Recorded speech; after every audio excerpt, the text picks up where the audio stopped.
কোরবানির গোশত 3 ভাগ করার নাকি নিয়ম নেই, কিভাবে বন্টন করা সবচেয়ে উত্তম? কোরবানির গোশত 3 ভাগ করার নিয়ম নেই, এই কথা ইদানিং খুব বেশি চাউর হচ্ছে। কে বলেছে কোরবানির গোশত 3 ভাগ করার নিয়ম নেই? এখানে একটি ভুলকে সংশোধন করতে গিয়ে আরেকটা ভুল আমরা করে বসছি অনেকে, আর সেটি হলো কোরবানির গোশত এ সম্পর্কে আল্লাহ রাব্বুল আলামিন কোরআনে হাকিমে বলেছেন ফাকুলু মিনহা ওয়া তাইমু আল কানিআ ওয়াল মুতাররা। কোরবানি গোশত নিজেরা খাবে এবং সেই সাথে নিজের আত্মীয় স্বজন, গরিব, নিজের আত্মীয় স্বজন, প্রতিবেশী, বন্ধু বান্ধব, আপনজন তাদেরকে খাওয়াবে, আরেক ভাগ গরিব দুঃখী অভাবী মানুষদেরকে দিবে, অর্থাৎ 3 ভাগে ভাগ করবে। এটা মুস্তাহাব, ভালো। যে জিনিসটা আমাদের সমাজের সংশোধন যোগ্য সেটা হলো সমাজের ভাগ নামে কোন পশু থেকে থোক গোশত তুলে রেখে 1/3 গোশত সরিয়ে রেখে মোড়ল মাতবররা তাদের মতো করে তারা বন্টন করে। এটা একদিক থেকে তো ভালো দেখা যায় যে সামাজিকভাবে উদ্যোগ নিয়ে যদি বন্টন করা হয় সব গরিবরা সমান হারে পাবে, উপযুক্ত মানুষদের ঘরে ঘরে পৌঁছে যাবে, এটা ভালো। এটা আসলেই ভালো তখন যদি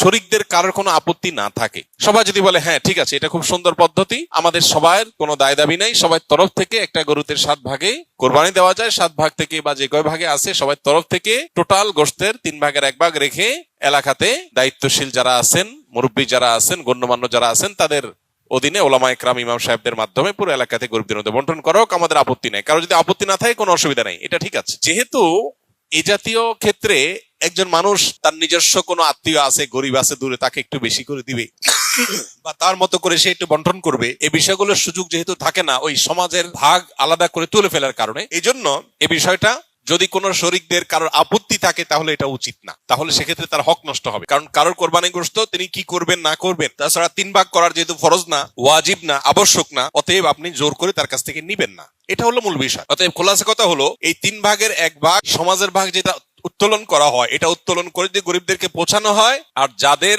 কোরবানি তাদের যদি এটা নিয়ে কোনো আপত্তি না থাকে তাহলে কোনো অসুবিধা নাই, আদায় হয়ে যাবে সবার কোরবানি, এবং এটা কোনো গুনাহের বিষয় না বরং সওয়াবের বিষয়। আর যদি কারোর আপত্তি আছে বলে মনে হয় তাহলে সেক্ষেত্রে এটা না করে তাকে স্বাধীনতা দেওয়া উচিত। তিনি 3 ভাগ করবেন না, একটু কম বেশ করবেন, শরীয়ত যেহেতু তাকে বাধ্যতামূলক করে নাই, অতএব সেটা তার উপর ছেড়ে দেওয়া উচিত। কিন্তু 3 ভাগ করে কিছুটা নিজে খাওয়া, কিছুটা আত্মীয় স্বজন, কিছুটা গরিব দুঃখীকে দেওয়া, এটা মুস্তাহাব, এটা ভালো, এটা করা উচিত।